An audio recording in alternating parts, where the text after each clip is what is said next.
Hello, folks. Welcome to the Whiskered Woodcarver. I am Jeff C., a visual marketing and live video consultant, and this is the show where I carve for about 30 minutes and chat with my friends.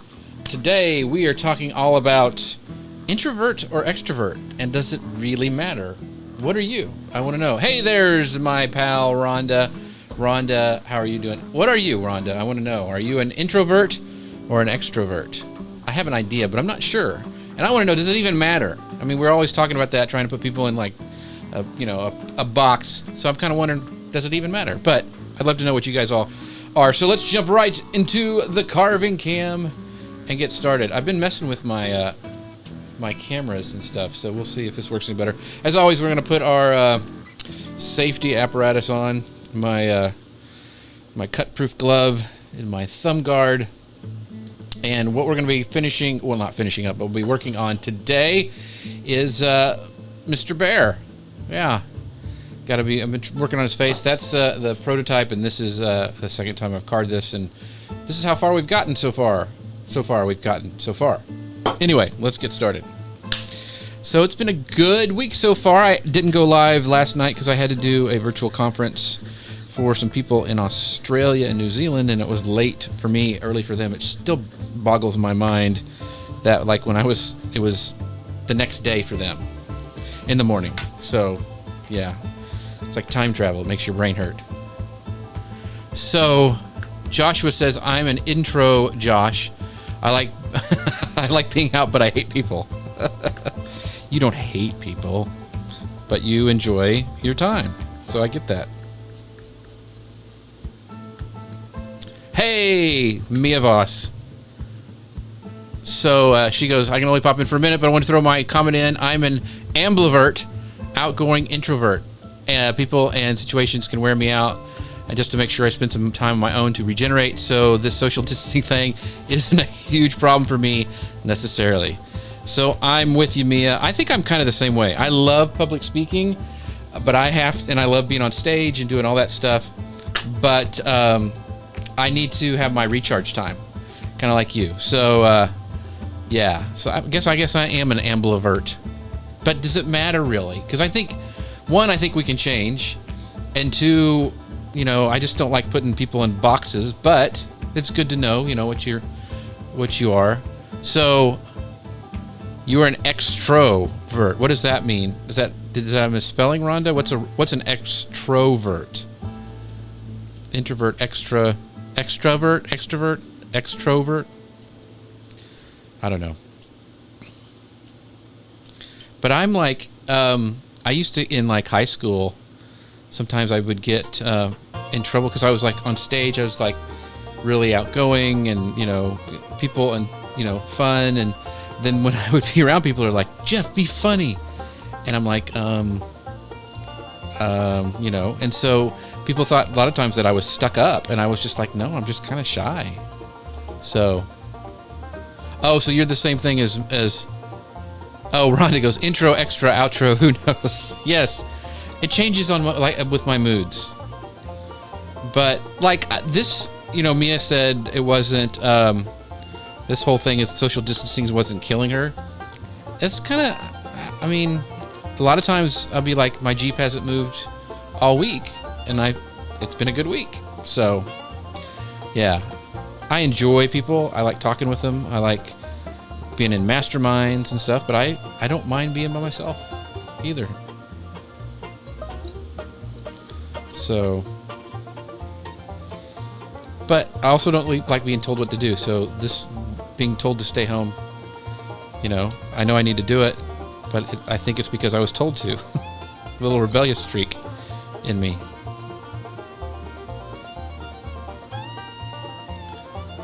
Extro, intro, outro. Yeah, Mia, I get 3 weeks to a gallon. That's right. Yeah. So I still need to work on Mr. Bear's face a little bit here. In fact, I'm going to use my smaller knife.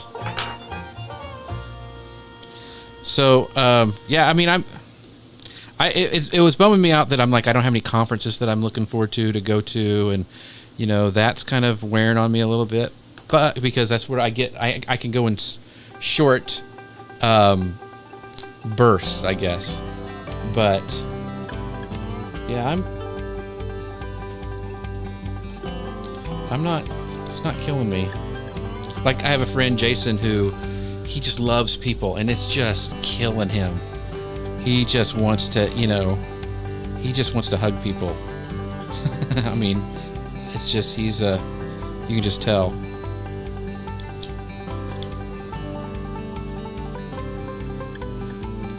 Oh, Mia says they dropped off a Kia Niro electronic car for me to test drive, and I was like, ooh, of course I get an EV when the gas is like $1.50 a gallon. Yes, that's hilarious. So are you gonna do like a video about it, Mia? Because I'd be interested just to watch that. If you have a link, make sure you drop it in the comments so other people can go see it. If you're doing like a test, because you used to do that quite a bit. I don't know if you still are, but I'd be interested in seeing that one.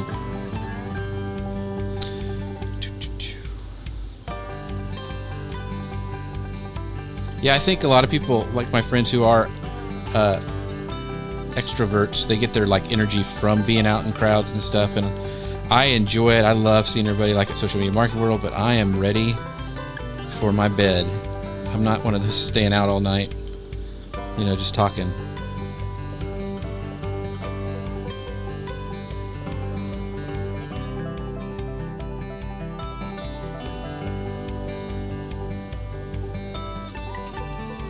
And honestly, doing this kind of stuff where I get to talk to you and learn new things, helps out a lot for me.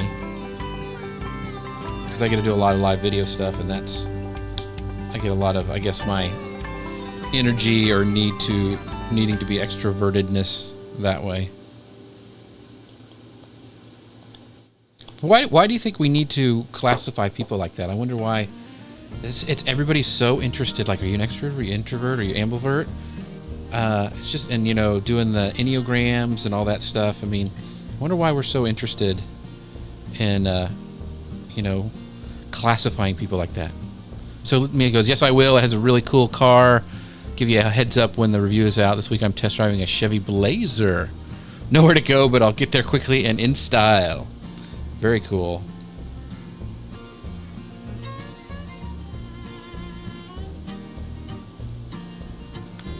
What I want to go test drive is, I have a Jeep Wrangler, and I really want to try out one of those Gladiators. They're so ugly, but they're cool. I just really think they're neat.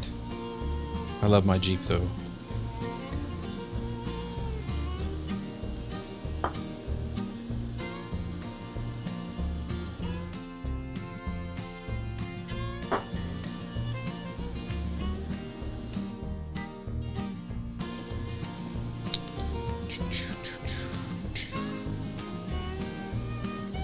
Just trying to round up some of this of his face here. Short little happy cuts.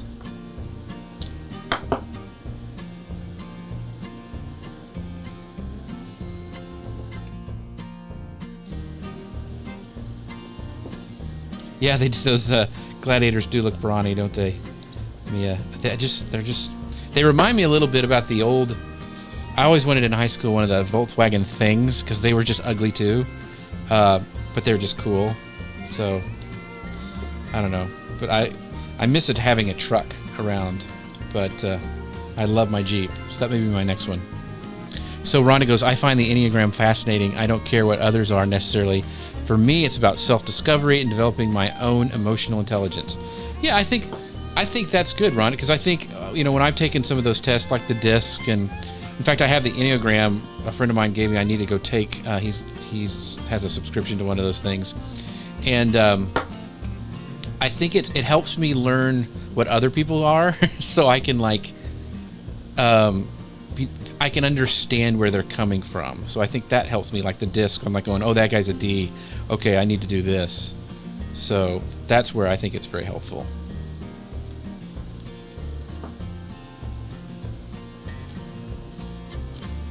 Yeah, I need to take that again because I can't remember what I am, actually. And my wife and daughter are really into those things, and yeah, I need to go take those.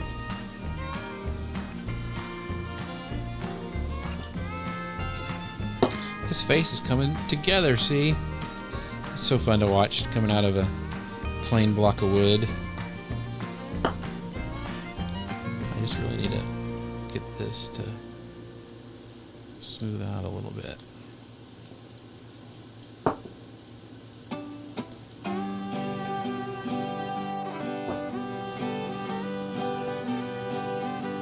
Yeah, Rhonda goes, it's interesting to know the best way to approach and communicate with people. Totally agree. Yeah, so I think it's like I mentioned the disc stuff. It helps me. I don't get frustrated as much because I'm like, oh, they're that, and I know that I need to talk to them like this. So that doesn't mean I, let them get away with stuff, but it helps me understand them.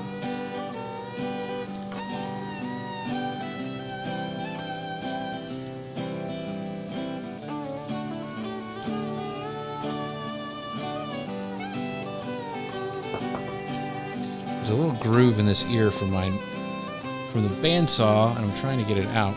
It's kind of at a weird angle.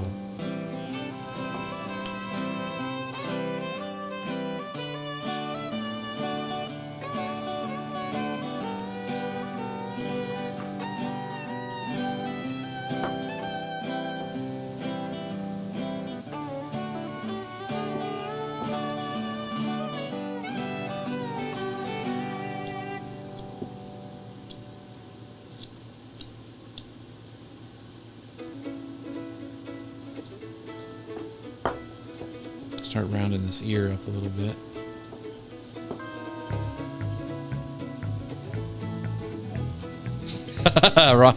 Mia goes, Rhonda, well said, especially when you want to apply it for emotional intelligence that benefits all. Wine also helps me connect with folks. Does it help you because you give it to them, or it just makes everybody, you agree with everybody, Mia? There we go.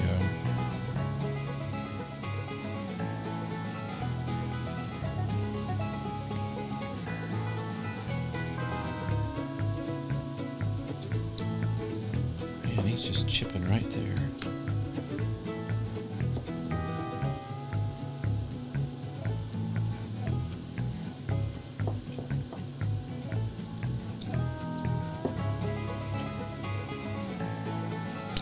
So Rhonda goes, you mentioned patterns the other day for your carvings. Exactly how does that work when it's in 3 dimensions? So it just helps me kind of round. It lets me put it on a straight block of wood, like so. There's a pattern for the front of him, and it just kind of gives me a rough idea. And yeah, it is. It's pretty much just, I don't know how to explain it. This one I looked at a book, and I kind of did like the same cuts they were saying to do, like use a chisel here and this. And this one I'm kind of using this as a base model, and I want him to look different, but still be, tell it comes from the same pattern. So I guess I just carve until I think it's done. It's kind of like painting. You're a painter, Rhonda. You're like, you can always keep going. So Mia goes, both, wine for you, wine for me, and if you don't drink, I may be more entertaining-ish.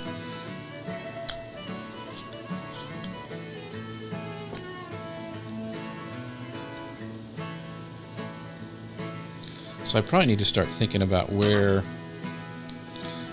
his arms are going to go. So I can start kind of taking that down a little bit too.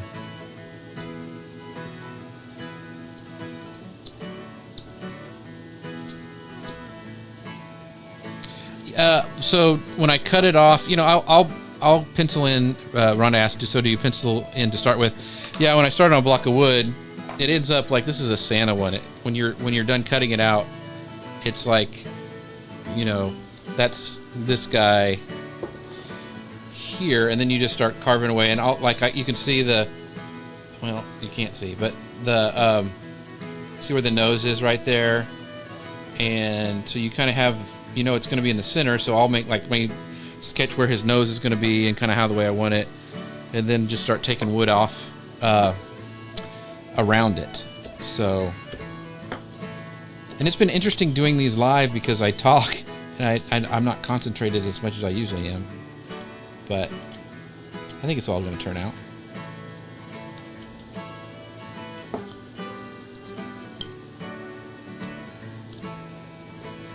And I have done enough of like the bears that some of the stuff still like it translates through of like, you know, his nose. I've done a lot of bear noses, so I kind of know how to do that. Yeah, so that's, and Rhonda goes, that's what you use the bandsaw for. Yeah, that's for roughing out like from just a block of wood. But I'm trying to think of it. They have some like reciprocating carver, because it's a pain sometimes for tight cuts to use a bandsaw for some of the cutting it out. So I'm experimenting with some different ways to do that. But yeah, most carvers rough it out on a bandsaw, then rough it out with a knife, and then they do detail work with like the hand tools, like the V tools and the gouges and stuff like that.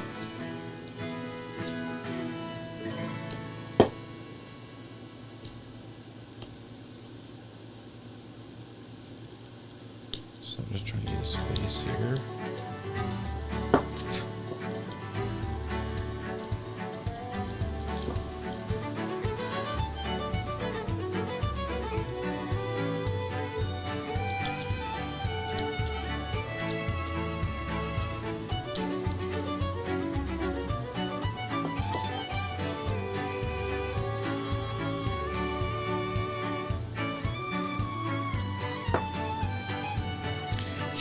Well, the head's on pretty good. I'm more worried, Rhonda says, I'm worried you're going to snap that head off. I'm more worried that I'll nick his nose off or something like that, which I have done before.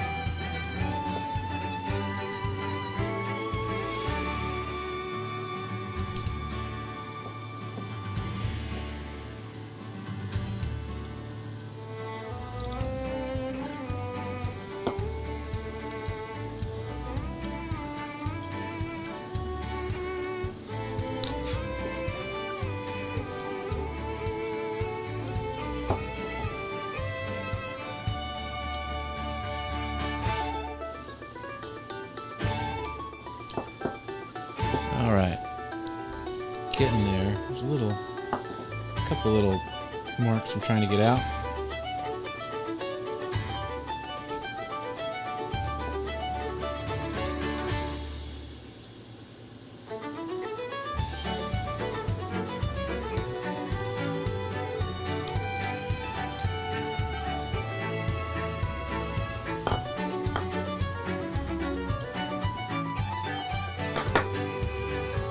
There we go. He's got a little bit bigger nose than the other one, but you know, I may round it up, I may not. Just depends on how I like the way it looks.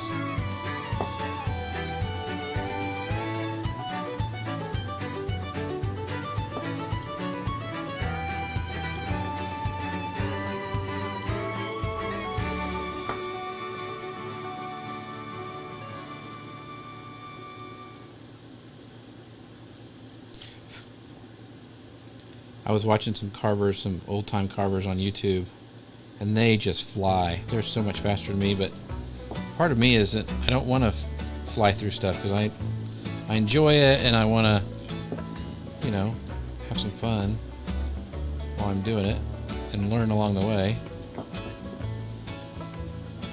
So Joshua goes, what makes you do carving versus all other options? So I'm assuming you mean other kinds of woodworking. I did a lot of different types of woodworking in high school and some of college.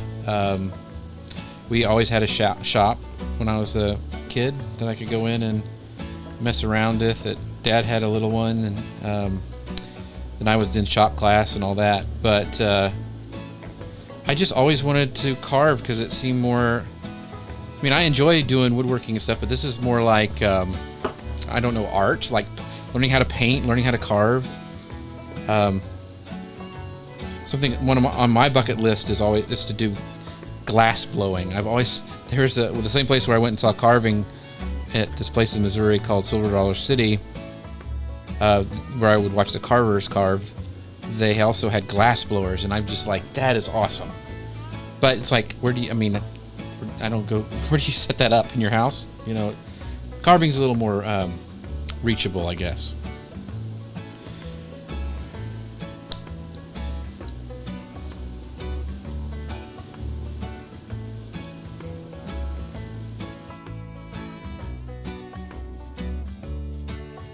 Yeah, Joshua goes, it's a little more personal. That's why he enjoys engraving. Yeah, I get that.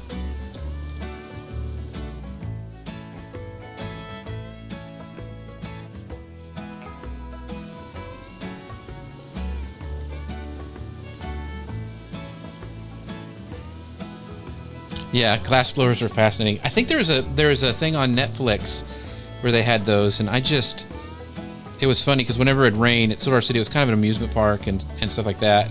And we'd always, when it would start raining, we'd go and, because it was indoors, and it would be this glass blower demonstration, and it was awesome.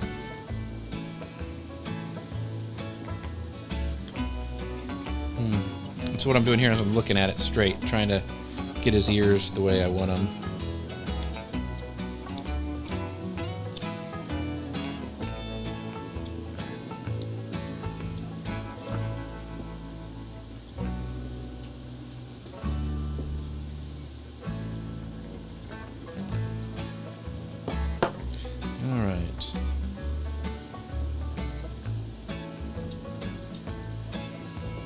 Still, let me get my. This is a little gouge here. I'm just trying to.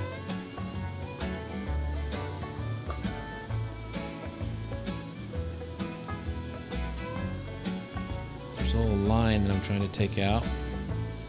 It'll let me get in there a little more. And I'm going to use one of these gouges to actually make the ear holes there, as you can see. So I still kind of want to get this out a little early. Yeah. It's about 8 minutes. Dun-dun. Okay.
Trying to round everything up and get the way I want it.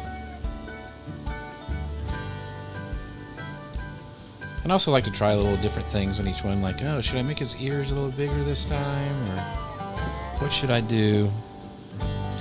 Joshua, I totally want to buy this bear. My wife is Boo Bear. My mom is Mama Bear. I draw and engrave a lot of bears. Josh wants. So I didn't know you did a lot of bears, Josh. That's cool. There's one that in this book, in the same series, has like there's like a mama bear you can do, and this is kind of like Papa Bear. And then they have one where like there's kids in the tree stumps, which is that might be one I want to try sometime soon, because it's a little more difficult, but it looks really, really cool. And that would be one that I've never done before. So I don't know. We'll see.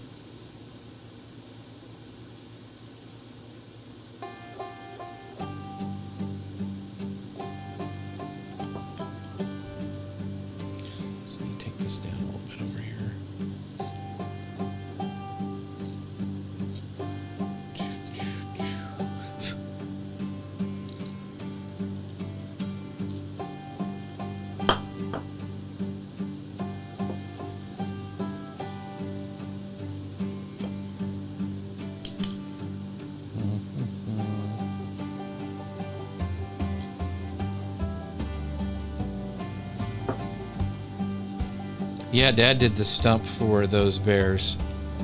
He's got one in his house, Josh. If you've seen it, of the little bears in the stump. Dad, who's the author of the book for what we got from the bears? I don't have it in front of me right now. So, let's see here.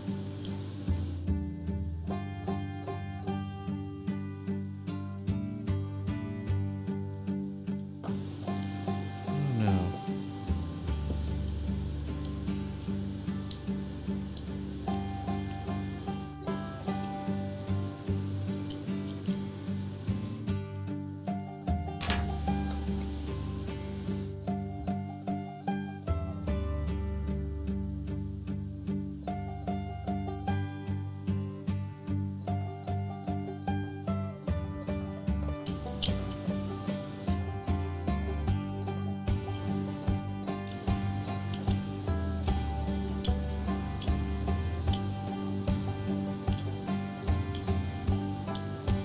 Uh-oh. Kind of chipped out there a little bit. Not bad.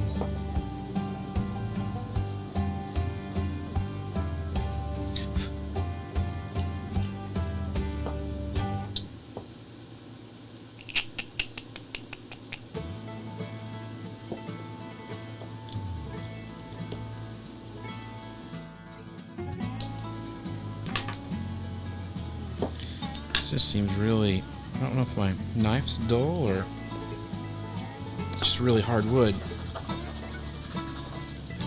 About 3 minutes. We'll work on this a little bit more.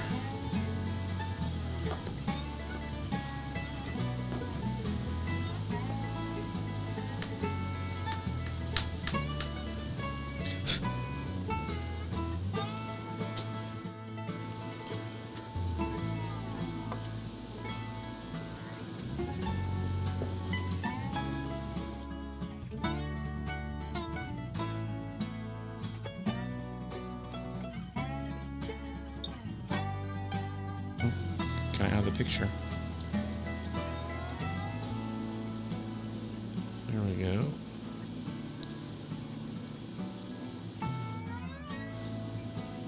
These ears are giving me fits today. Yeah, it's Mike Shipley. That's it. Yeah, Mike Shipley's. These are his bear patterns.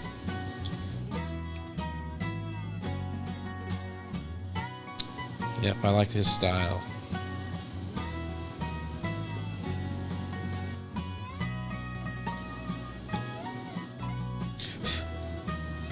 All right, we're getting where I want it.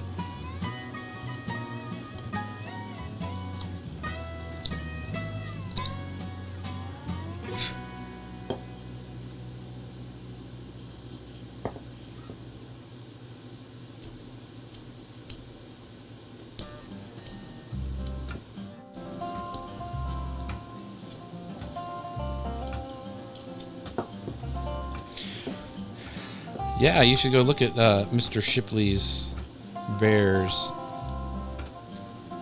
They're pretty cool there, Joshua.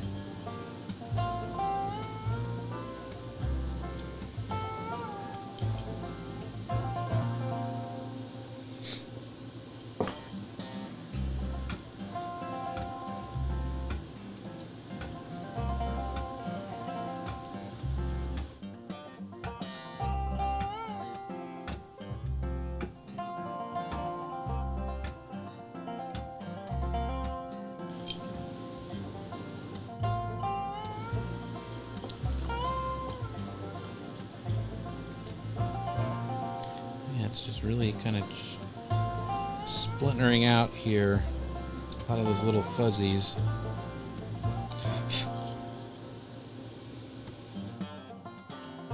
Alright, I'm kind of liking that. Got a minute left. I need to start thinking about where I'm going to put his arm. So we want to have it in the pocket right about there. Then we'll just kind of draw his arm up like that. Maybe. I need to get my calipers out to make sure his arms are the same size, but kind of what I'm thinking. Like that. And start carving on that tomorrow, getting his arms done. Continue to work on the face. I'm not still very happy with it. There's some cleanup stuff I need to do. Thin some things down, but we got there. Look at all the stuff we got done in just 30 minutes, right before supper. There we go. Awesome. As always, we end everything when I kind of sharpen up the tools for the next time. And I appreciate you guys joining me today on another carving adventure. But it's always fun. That was a great end to the day. I hope you guys have a nice, relaxing rest of your evening. If you're in California, it's just it's only 3-something. So have fun working. A couple more hours. Anyway, I always want to leave you guys with 4 things that I always want to remind you of. Number 1, we're apart, but we're not alone. Number 2, remember to wash your hands. Number 3, hug them if you can. Hug those people around you. And number 4, continue to pray for our doctors and nurses that are still dealing with this situation we find ourselves in right now. And with that, I will talk to you guys next time. Have a great one. Bye now.